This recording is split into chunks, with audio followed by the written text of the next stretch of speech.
waliigaltee wanta geeffachuu sa'aatii kennu lafatti ta'ee fixadhee jira. Lafatti ta'ee miidiyaa irratti ta'ee waliigalu. Tokko immoo qeerroon Oromoo inni biyya keessa jiru filallee du'aa jira. Bakka tokko ga'eetoo mari'atee fala uummata kanaa godhuudha. Kan durallee bineensa kana keessatti ol baase qeerroodha. Kan buusuu danda'u qeerroodhaan jedhanii ayyee ulfaadhu boleessa keenya si jaallanna si qabanya galatoom nu waliin as keessatti hirmaattee uftee yaada kana nuuf laachuu keetiif thank you baay'ee si galateeffachuun barbaade yaada jajjabinaa nuuf laattee itti galatoom isin jenna. Egaa maamme yoo bira jiraatte carraan kan keedha. Taap godhaa please. Warroonni dubbattan namoota jala jiraniif bu'aa deemaaf makeessanii. Maammee Wallaggaa. Maammee jirtaa?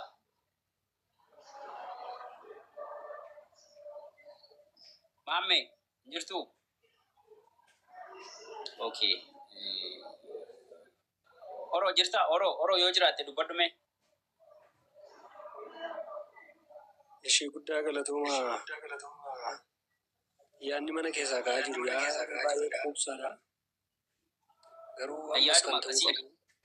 yaaduma akkasii qabda moo yaada keenya deeggarta moo yaada biraa qabda yoo ta'e itti nu dabali. Yaadi kee garuu sammaa dubbatamaa ture yoo ta'e immoo carraa nama biraadhaaf laanna. Dura si yaada si kaasee tureen keessaa ba'ee sitti deebi'ee yaada biraa dabalatanii isinii kennuu barbaadu. Yaada isa kanarraa addadha kan hin jedhu. Waan haasa'amu akkuma dura kaafame of eeggannootiin ta'uu qaba. Garuu diinni isa bakka thank you galatoomi. Yaadicha sila si hubadheera sila as keessa gastii kanarra turte ulfaadhu dhiisi yaada sana nama baay'eetu hubatee dhiisin kaasinii. Akka kaafamu hin barbaanne baay'ee galatu keessaan wal hubachiisna. Kennaa yoo bira jiraatte kenna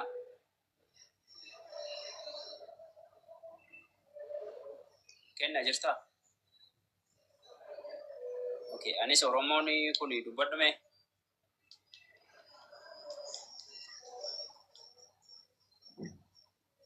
Oromoo. Ani Oromoo carraan kan keedha. Yoora arabanna bira jira. Leensaaf kenni.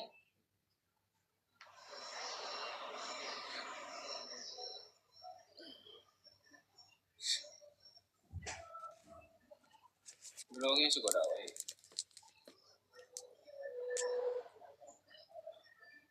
warri yaadan qabaatii warra jalaa ol galchiiti nuyi jalaa buunaa bakka warra jalaa ol galchi. Magarsaa yaada isaa ibsateera miti magarsaa yaada kee ibsatteetta atis bu'aa fedhii bu'aa. Sagalee ta'uu kee addaan hin kutiniiti itti fufis hin jira waliin jirra waan ta'enis wal bira dhaabannaas hin jira Oromootoo fayyaanaa ta'e. Galatoomi ulfaadhu si jaallanna. Abbaa gammachuu yoo yaada qabaatte yaada kee itti dabali uummata kanaafi.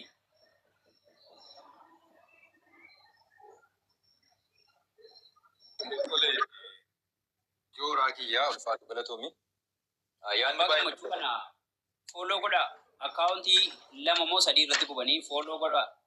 Dhugaa rabbii nama jabaadha nama dhugaa sarchii godheen argite fooloo si godheera addeen seene argite. So ani manni dubbatamu manni waa'ee Oromoo waa'ee uummata dhumaa jiru waa'ee uummata buqaa jiru dubbatu tokko yoo jiraate yoon dhaga'e dhaqee sarchi godheera addeen man seenee yaada koo kennadha. Ittiin dubbachuudha kool akkuma waan asii bilbileeta jechuudha. Isin konferensii akka waan haasofneeti jechuudha walumaa gala. Ana keetiin fudhadhaa sanarraa dantaa iyyuu qabu. Maal jechuu barbaadanii gabaabumatti egaa obboleessi koo tokkummaan illee sirriitti kaaseera. Namoonni hundumtuu kutaa hunda keessaa akka tokkummaa kana ta'uun barbaachisaadha jedhee yaada.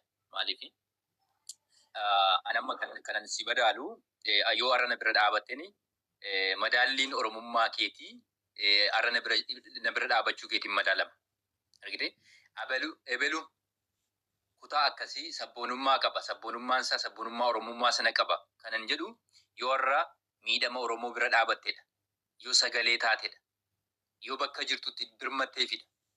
Ani achin jiraa, ani akkasin jiraa, haala keessa jirtu keessatti birmachuu fi danda'utu sirra jiraataa jiru. Kun dirqama seenaati. Amma seeraan yeroo wal gaafan irra hin jiru jechuudha. Argite? Jooraan maaliif hin birmannee fedhee seeran itti dhiyeessee milishaan isa qabsiisuun qaba. Garuu seenaan isa gaafata. Sammuun isaa isa ceepha'uu danda'uti qaba. Haati koo haadha Jooraati. Haati koo haadha Jooraati.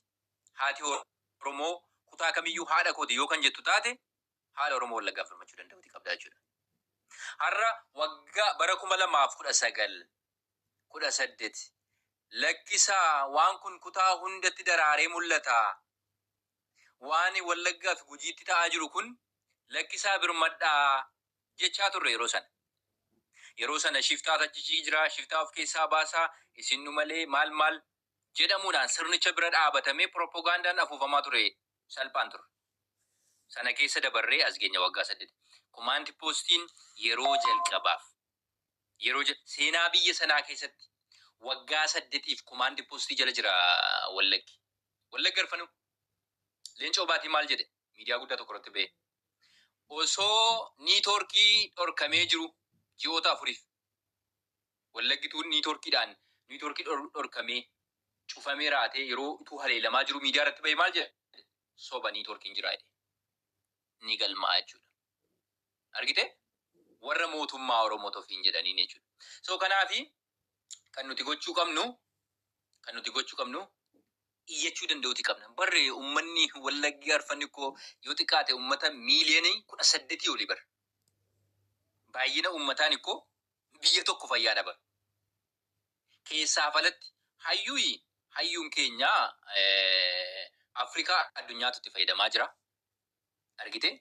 Hayyuu kana kan dammaqsu immoo lama social media nama haala ittiin jiru kuni beekaatu hin taane nama beekamtiin naan rakkoo hin qabdu. Foloo baay'ee qabaatteedhaan ati bakka akkuma beekaatti caqasamta.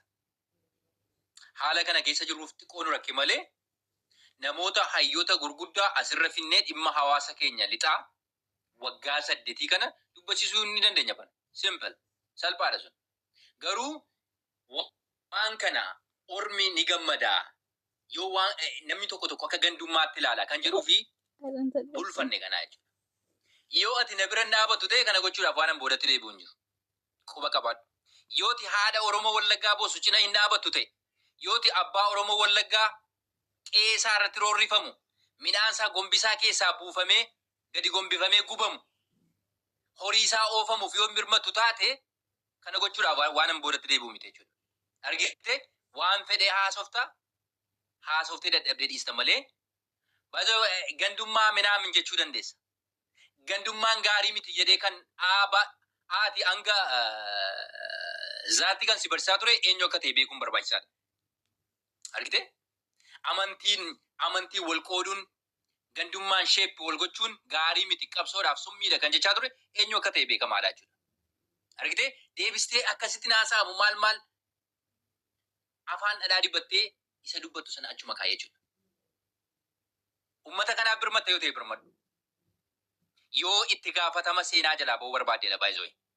Dirqamni sirra jiru dirqama itti gaafatamummaa seenaati. Itti gaafatamummaa seenaati jechuudha. Kanaan ala namoota as miidiyaa kanarraa muraasa ta'aniyyuu hawaasa kanaaf sagalee ta'an dura dhaabachuudhaaf ajandaa jijjiirsuudhaaf kan dhuftu yoo taate si dura dhaabaddaa jechuudha. Akkuma yeroo kaan dhaaban deeggaruurraa difendi godhu isa kanarraas difendi gochuun dirqamaa jechuudha. Maaliif? Yoon borjiraadheni haati Wallaggaa ilma ishee qabsoodhaaf gumaachitu yoo lubbuun jiraatteti ilma kabiraa dabaltee qabsoo kanaaf gumaachiti waan ta'eef. Haadha Wallaggaa boosu rashanamtu callisee taa'ee isin ilaalu jechuudha. Callisee taa'ee isin ilaalu. Dhaamsan irra deebi'ee dhaamuu barbaadu. Yeroon amma keessa jiru kun yeroo calalliidha. Eenyutu hawaasa miidhamaa jiru osoo viidiyoo ilaalu qeesaarratti faannoon gurmeeffamee osoo itti taphatu eenyu akka callisee geemii taphatu eenyu akka callisee irratti sirbaa jiru eenyu akka maal na dhibdeedhaan qasa'ee kolfaa jiru eenyu akka ta'e yeroo itti galmaa'uudha jechuudha. Yeroon kun itti gaafatamummaa kana keessaa ba'uudhaaf immoo yeroon isaa sana jalaa ba'uudhaaf jechuudha. So kanuman jechuu barbaada. Ulfaadhu galatoomii walitti deebinaa. Yoo asirra yeroodhaaf hin turtatee walitti deebinaa. Galatoomaa ulfaadhaa warri sagalee ta'aa jettan jechuun barbaada. Yaada hin hambifanne galatoomatillee jiraadhu. Wallaahi baay'ee jiraadhu. Baay'ee hin dandeessaa. Dubbii jajjabaa dubbattee baay'ee si galateeffadha. Rabbii kanuma na qaddamte beektaa dubbii kana dubbachuuf hin ture na dursite galatoomi jechuun barbaade. Egaa maammee yoo bira jiraatte maammee carraan kan keedha. Maammee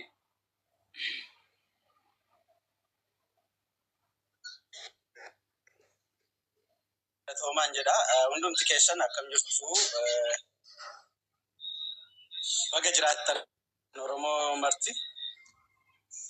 Egaa dubbatamaa olee keessatti engaddas dubbataa irra obboleessi keenya abbaa gammachiis waan baay'ee dubbatee jira. Kanarratti daballee mayyoo dubbanne waan inni dubbate kuusaadha.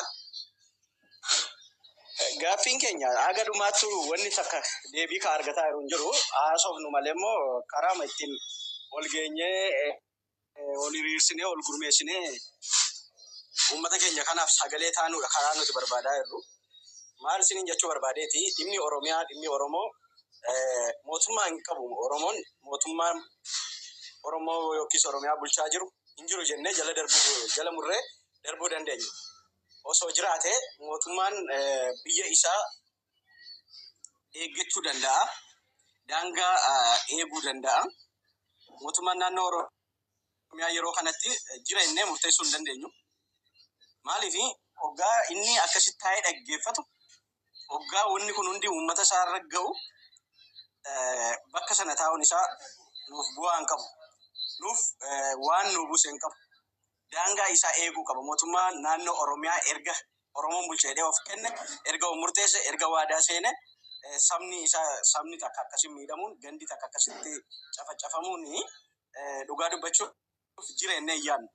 Maaliif yeroo darbe yoo hin beektu taatanii Amaaraa Kililii keessatti gaafa juntaan godinaalee tokko keessa seenanii ol dha'aa turan odeeffannoo qabdu hundumti keessaniin beekna. Sa'a sanatti abbaan qabeenyaa Finfinnee keessa jiraatan isa jarallee ta'u Oromoollee ta'u ol deeggaraniiti ka gargaarsi ta'aafii ture. Uffanni deemaafii ture, nyaanni deemaafii ture, zayitii shunkurtiin dhaqaafii ture. Hundi keessaniin beektu. Har'a garuu uummata Wallaggaaf namni sagalee ta'u miti sodaa guddaarra jirra. Socho'uun hin jiru. Qabeenya keellee itti fayyadamuun hin jiru. Haadhaa fi ilmoon yeroo ol dhabdee jirtu ol addaan babbadanii ol arguudhaaf illee rakkoo guddaarra jiru. Hin beektan mootummaan naannoo Oromiyaa maal jedhee dhaggeeffata? Maal jedhee ilaalaa jira? Maaliif isaanii Wallaggaa Oromoodhaaf ija. Wallagga jechuun mataa Oromooti. Amma dheengadda akka carraa ta'an mana namaa gaafan seenu maal jedhu seetan Wallagga irratti dirree qabsoo ta'ee akkamittiin fannoodhaan cafacafama jedhuun akkas jedhanii haasa'u. Quba waliin qabuun illee bareedaa miti. Achi keessatti maal isiniin jechuu barbaadeeti mataa Oromooti. Wallaggi yoo rukutame boraar argin illee nafu. Wallaggi yoo miidhame, Wallaggi yoo boo'e, yoo beela'e, Shawaa irratti illee akkasuma Baalee Asirree wanni kun hin hankaabu. Waliif adirmannu sagalee waliif taanu isaan beekaa.